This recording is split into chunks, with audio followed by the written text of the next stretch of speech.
നമസ്കാരം. രജനീകാന്തിന്റെ കടുത്ത ആരാധകനായ 16 വയസ്സുള്ള ഒരു പയ്യൻ തലൈവരുടെ ചെന്നൈ പോയിസ് ഗാർഡനിലുള്ള വീട് കാണാൻ കൂട്ടുകാരോടൊപ്പം ഒരിക്കൽ വന്നിരുന്നു. അന്ന് അവൻ താനും വളർന്ന് ഇതുപോലെ ഒരു വീട് ഇവിടെ തന്നെ വാങ്ങുമെന്ന് പറഞ്ഞപ്പോൾ കൂട്ടുകാർ കളിയാക്കി. എന്നാൽ ആ പയ്യൻ അതുക്ക് മേലെ പോയി. അതായിരുന്നു പരിഹസിച്ചവരെ കൊണ്ട് ഇന്ത്യൻ ബ്രൂസ്ലി എന്ന് വിളിപ്പിച്ച ധനുഷ്. ന്യൂസ് ഇൻ ഡെപ്ത് ഇന്ന് പരിശോധിക്കുന്നു ധനുഷിന്റെ സിനിമാ ജീവിതം.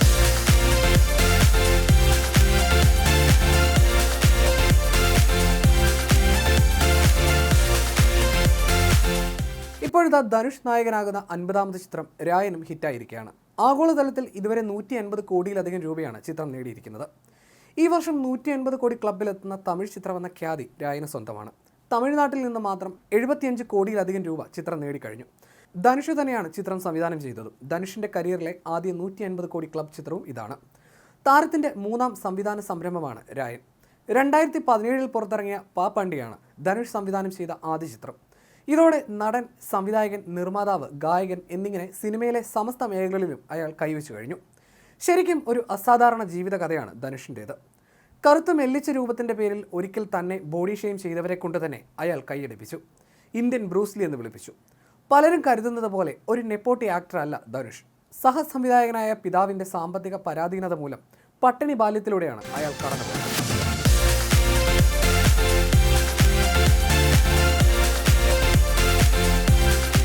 രായൻ സിനിമയുടെ ഓഡിയോ ലോഞ്ചിൻ്റെ സമയത്ത് ധനുഷ് പറഞ്ഞത് താൻ ജീവിതത്തിലൂടെ കടന്നുപോയ ചില തീക്ഷ്ണമായ വഴികളെക്കുറിച്ചായിരുന്നു.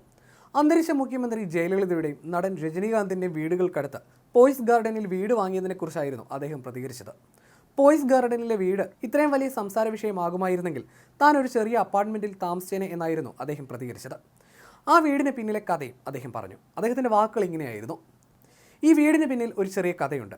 ഞാൻ ആരുടെ ആരാധകനാണെന്ന് എല്ലാവർക്കും അറിയാമല്ലോ. എനിക്ക് 16 വയസ്സുള്ളപ്പോൾ എൻ്റെ സുഹൃത്തുമായി റൈഡിന് പോയി. കത്തീഡ്രൽ റോഡിലൂടെ പോകുമ്പോൾ തലൈവരുടെ വീട് കാണണമെന്ന് ഒരാഗ്രഹം. അവിടെ നിന്ന് ഒരാളോട് ഞാൻ ചോദിച്ചു, തലൈവർ വീട് എവിടെയാണെന്ന്. അയാൾ ഞങ്ങൾക്ക് വഴി കാണിച്ചു തന്നു. കുറച്ചുകൂടി പോയപ്പോൾ അവിടെ പോലീസ് നിൽക്കുന്നത് കണ്ടു. അവരോട് വഴി ചോദിച്ചു. വഴി കാട്ടി തന്നിട്ട് വേഗം തിരിച്ചു വരണമെന്ന് അവർ പറഞ്ഞു. അങ്ങനെ ഞങ്ങൾ രണ്ടുപേരും അവിടെ പോയി തലൈവർ വീട് കണ്ട് സന്തോഷത്തോടെ തിരിച്ചു വരാൻ വണ്ടി തിരിച്ചപ്പോൾ തൊട്ടടുത്ത വീടിന് മുന്നിലും അതേ കൂട്ടം. അതെന്താണെന്ന് ചോദിച്ചപ്പോഴാണ് അറിയുന്നത് അത് ജയലളിത അമ്മയുടെ വീടാണെന്ന്. ഞാനൊരു നിമിഷം അവിടെ നിന്നു. ഒരു വശത്ത് രജനി സാറിൻ്റെ വീട്, മറുവശത്ത് ജയലളിത അമ്മയുടെ വീട്. ഒരു ദിവസം എങ്ങനെയെങ്കിലും പോയിസ് ഗാർഡനിൽ ഒരു ചെറിയ വീടെങ്കിലും വാങ്ങണമെന്ന് മനസ്സിലൊരു വാശി കയറി. അത് പറഞ്ഞപ്പോൾ കൂട്ടുകാർ തന്നെ കളിയാക്കി. ആ സമയത്ത് എനിക്ക് വയസ്സ് 16. കുറച്ച് കഷ്ടപ്പാടിലൂടെയാണ് കുടുംബം കടന്നുപോയത്. തുള്ളുവത് ഇളമൈ എന്ന സിനിമ ആ സമയത്ത് ഓടിയില്ലായിരുന്നെങ്കിൽ ഞങ്ങൾ തെരുവിൻ്റെ നടുവിൽ നിൽക്കേണ്ടി വന്നേനെ. അങ്ങനെ ഇരുന്ന ആ 16 വയസ്സിൽ വെങ്കടേഷ് പ്രഭുവിന് 20 വർഷം കഷ്ടപ്പെട്ട് ഇന്നീ കാണുന്ന ധനുഷ് കൊടുത്ത സമ്മാനമാണ് ആ പോയിസ് ഗാർഡൻ വീടെന്നായിരുന്നു ധനുഷ് പറഞ്ഞത്.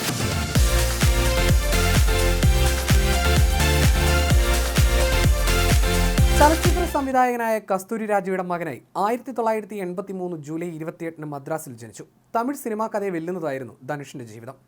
പരമ്പരാഗത നായക സങ്കല്പത്തിൻ്റെ അളവുകോലുകളൊന്നും അയാളുടെ രൂപവുമായി ചേർന്ന് നിന്നിരുന്നില്ല. കാഴ്ചയിൽ നായകനാകാനും വില്ലനാകാനും പാകമല്ലെന്ന് തുടക്കത്തിൽ പലരും വിധി എഴുതി. കറുത്ത മെല്ലിച്ച ശരീരവും മീശ കിളിർക്കാത്ത മുഖവും ഒട്ടും സിനിമാറ്റിക് അല്ലായിരുന്നു. എന്നിട്ടും അയാൾ ചരിത്രം തിരുത്തി. ദാരിദ്ര്യം നിറഞ്ഞ തൻ്റെ ബാല്യത്തെക്കുറിച്ച് ധനുഷ് തന്നെ മുൻപ് നേർക്കാഴ്ചകളിൽ സംസാരിച്ചിട്ടുണ്ട്. സിനിമയിലെത്തും മുമ്പ് മില്ലിലെ ജോലിക്കാരനായിട്ടായിരുന്നു അച്ഛൻ ജീവിതം തുടങ്ങിയത്. പിന്നീട് സുഹൃത്തുക്കളുടെ സഹായത്തോടെ അച്ഛൻ സിനിമയിലേക്ക് എത്തി. സഹസംവിധായകനായി വർഷങ്ങളോളം ജോലി ചെയ്തു. പൈപ്പ് വെള്ളം കുടിച്ച് വിശപ്പകറ്റിയ കുട്ടിക്കാലത്തെക്കുറിച്ച് പറയുമ്പോൾ ഒരു അഭിമുഖത്തിൽ ധനുഷിൻ്റെ കണ്ണു നിറഞ്ഞിരുന്നു. യാത്രയ്ക്ക് വണ്ടിക്കാശ് ഇല്ലാത്തതിനാൽ തേനിയിൽ നിന്ന് ഗർഭിണിയായ അമ്മയുൾപ്പെടെ തൻ്റെ കുടുംബം മധുരയിലേക്ക് കാൽനടയായി നീങ്ങിയ കാര്യങ്ങൾ ധനുഷ് പറഞ്ഞിട്ടുണ്ട്. നടന്നു നീങ്ങുമ്പോൾ വിശന്ന് കരയുന്ന മക്കളോട് സ്ഥിരമായി മയിൽക്കുറ്റിയിലെ അക്കങ്ങൾ വായിക്കാൻ അമ്മ ആവശ്യപ്പെടും. 90-ലെത്തുമ്പോൾ ഭക്ഷണം കിട്ടുമെന്ന് പറയുന്ന അമ്മയുടെ മുഖം ഇന്നും മനസ്സിലുണ്ടെന്ന് താരം പറയുന്നു. വിശപ്പും ദാഹവും സഹിച്ച് കിലോമീറ്ററുകളോളം തളർന്നു നടന്ന കാലമാണ് പിന്നീട് തനിക്ക് പടവെട്ടി മുന്നേറാൻ കരുത്ത് നൽകിയതെന്നും ധനുഷ് പറയാറുണ്ട്. 15 വർഷത്തോളം സഹസംവിധായകനായി പ്രവർത്തിച്ച ധനുഷിൻ്റെ അച്ഛൻ പിന്നീട് കസ്തൂരി രാജ എന്ന പേര് സ്വീകരിച്ച് മകനെ നായകനാക്കി തൻ്റെ ആദ്യ ചിത്രം സംവിധാനം ചെയ്തു. തുള്ളുവതോ ഇളമൈ എന്ന ചിത്രത്തിൽ അഭിനയിക്കുമ്പോൾ ധനുഷിന് 16 വയസ്സാണ് പ്രായം. ധനുഷിന് അഭിനയത്തിൽ തീരെ താല്പര്യമില്ലായിരുന്നു അക്കാലത്ത്. സഹോദരനും സംവിധായകനുമായ ശെൽവരാഘവൻ്റെ നിർബന്ധത്തിന് വഴങ്ങിയാണ് ധനുഷ് തുള്ളുവതോ ഇളമയിൽ അഭിനയിച്ചത്. മാതാപിതാക്കളുടെ സ്നേഹം കിട്ടാതെ വഴിതെറ്റിപ്പോകുന്ന ഒരു പറ്റം വിദ്യാർത്ഥികളുടെ കഥ പറഞ്ഞ ചിത്രം ഹിറ്റായി. അരങ്ങേറ്റ സിനിമയുടെ ആദ്യ ഷോട്ടിന് ക്യാമറയ്ക്ക് മുന്നിൽ എത്തിയപ്പോൾ ഷൂട്ടിംഗ് കാണാൻ തടിച്ചുകൂടിയ ജനം ഹീറോയെ കണ്ട് ചിരിച്ച കഥ ഒരിക്കൽ ധനുഷ് തന്നെ പറഞ്ഞിട്ടുണ്ട്. മെലിഞ്ഞ ശരീരത്തെക്കുറിച്ചുള്ള കളിയാക്കലുകൾ കേട്ട് ആ പയ്യൻ തളർന്നുപോയി. കാറിൽ കയറി മുഖം പൊത്തിക്കരഞ്ഞ ആ പയ്യൻ പിന്നെ തമിഴകം കീഴടക്കി. ആദ്യ ചിത്രം വൻ വിജയമായിരുന്നെങ്കിലും പിന്നീട് ധനുഷിനെ തേടി ആരും എത്തിയില്ല. കാരണം അവൻ്റെ ശരീരഘടന ഒരു ഹീറോയ്ക്ക് പറ്റിയതല്ലെന്ന് അവർ വിധിയെഴുതി.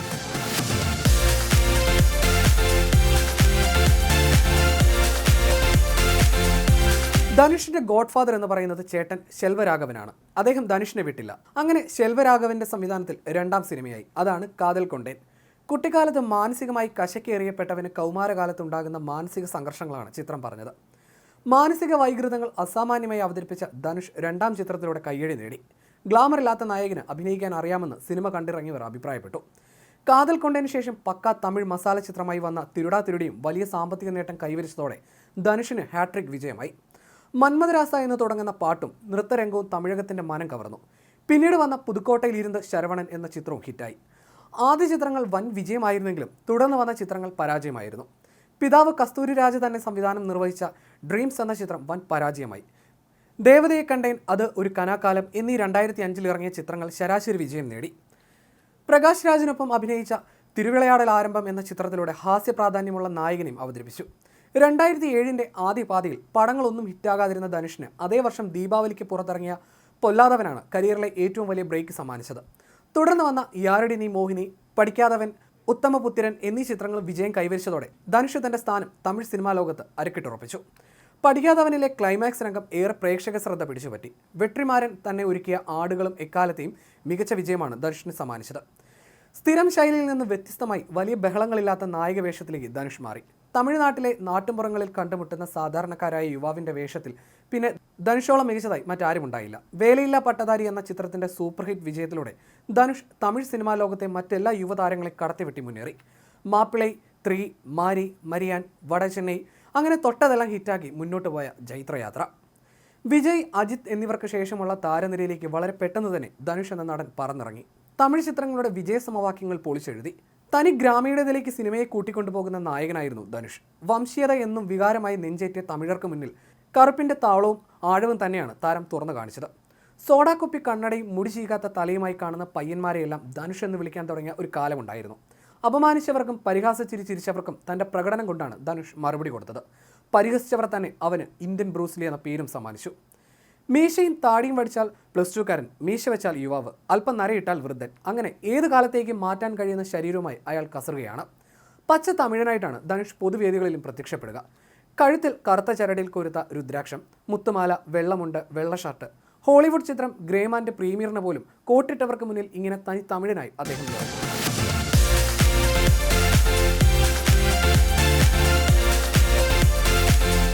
കോഴിപ്പോരിൻ്റെ കഥ പറഞ്ഞ വെട്രിമാരൻ്റെ ആടുകളത്തിലൂടെ ധനുഷ് ഇന്ത്യയിലെ മികച്ച നടനുള്ള പുരസ്കാരം ഏറ്റുവാങ്ങി.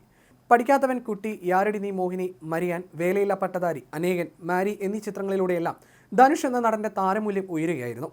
ഭാര്യ ഐശ്വര്യയുടെ സംവിധാനത്തിൽ പുറത്തിറങ്ങിയ 3 എന്ന ചിത്രത്തിനായി ധനുഷ് എഴുതി പാടിയ വൈദിസ് കൊലവറി എന്ന ഗാനം ധനുഷിനെ വാർത്തകളുടെ നെറുകിലേക്ക് കൊണ്ടുപോയി. ധനുഷ് ആദ്യമായി ബോളിവുഡിൻ്റെ ശ്രദ്ധയിൽപ്പെടുന്നത് അദ്ദേഹത്തിൻ്റെ വൈദിസ് കൊലവറി എന്ന ഗാനം വൈറലായപ്പോഴാണ്. വഞ്ചിക്കപ്പെട്ട കാമുകന്മാരുടെ ഗാനം ലോകമെങ്ങും ഉയർത്തിയ തരംഗം ഈ നടൻ്റെ തലവര തന്നെ മാറ്റി. പാട്ടിൻ്റെ നിലവിലെ എല്ലാ വ്യാകരണങ്ങൾക്കും പുറത്തായിരുന്നു കൊലവറിയെങ്കിലും റിലീസ് ചെയ്ത് ഒരു വാരത്തിനുള്ളിൽ 3.50 കോടി ആളുകൾ പാട്ട് ഷെയർ ചെയ്തു. BBC-യും ടൈം മാഗസിനും പാട്ടിൻ്റെ പ്രസക്തി വാർത്തയാക്കി. രാഞ്ജന എന്ന ചിത്രത്തിലൂടെ ബോളിവുഡിലേക്കും ധനുഷ് എത്തി നോക്കി. സോനം കപൂറിനൊപ്പമുള്ള ചിത്രം ഹിന്ദിയിൽ വൻ വിജയമായതോടെ ധനുഷിൻ്റെ അഭിനയ അതിരുകൾ ദേശത്തിൻ്റെ അതിർത്തികൾ ഭേദിച്ചു. ബിഗ് ബിക്കൊപ്പം അഭിനയിച്ച ഷമിതാബാണ് ധനുഷിൻ്റെ രണ്ടാമത്തെ ഹിന്ദി സിനിമ. കോളിവുഡും ബോളിവുഡും കടന്ന് ഹോളിവുഡിൽ വരെ ആ നടനെത്തി. 2 ഇംഗ്ലീഷ് ചിത്രങ്ങളിലും അയാൾ അഭിനയിച്ചു. ഇന്ന് നടൻ, ഗായകൻ, ഡാൻസർ, ഫൈറ്റർ, ഗാനരചയിതാവ്, തിരക്കഥാകൃത്ത്, സംവിധായകൻ, നിർമ്മാതാവ് അങ്ങനെ സകലകലാ വല്ലഭനായി ധനുഷ് നിറയുന്നു. ആടുകളത്തിന് ശേഷം 11 വർഷത്തിന് ശേഷം വീണ്ടും മികച്ച നടനുള്ള ദേശീയ പുരസ്കാരം അസുരൻ എന്ന ചിത്രത്തിലൂടെ ധനുഷിനെ തേടിയെത്തി.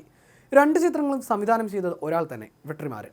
2018 ധനുഷ് ഫ്രഞ്ച് സിനിമയായ extraordinary journey of a ഫക്കീറിലൂടെ രാജ്യാന്തര തലത്തിൽ തൻ്റെ അരങ്ങേറ്റം കുറിച്ചത്. അങ്ങനെ ആഗോളതലത്തിൽ ആരാധകരുള്ള ഒരു താരമായി വളരുകയാണ്.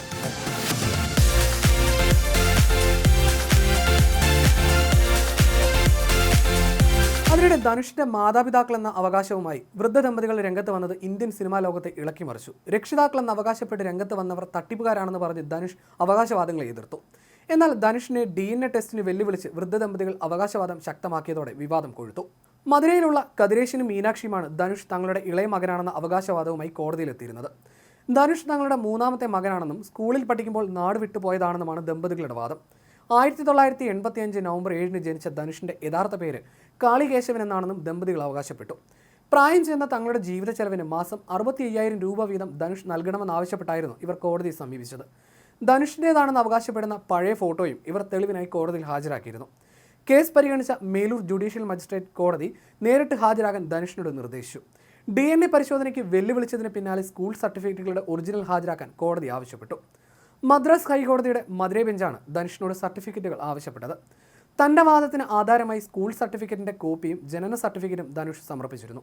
ധനുഷ് മകനാണെന്ന് തെളിയിക്കുന്ന കൂടുതൽ രേഖകൾ സമർപ്പിക്കാമെന്ന് കതിരേശനും അറിയിച്ചതോടെ വിവാദം കൊഴുത്തു.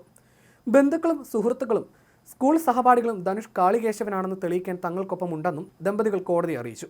ധനുഷ് തങ്ങളുടെ മകനാണെന്നും അവനെ തിരികെ വേണമെന്നുമായിരുന്നു തിരുപ്പുവനം സ്വദേശികളായ ഇവരുടെ ആവശ്യം. 2002 പഠനത്തിൽ പരാജയപ്പെട്ടപ്പോൾ ധനുഷ് വീട് വിട്ടുപോയെന്നായിരുന്നു ഇവരുടെ വാദം.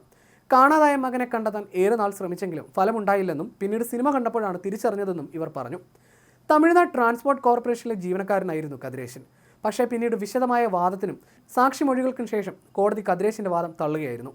നിലവിലുള്ള രേഖകൾ പ്രകാരം കസ്തൂരി രാജയുടെ മകൻ തന്നെയാണ് ധനുഷ് എന്ന് കോടതി വിധിച്ചു.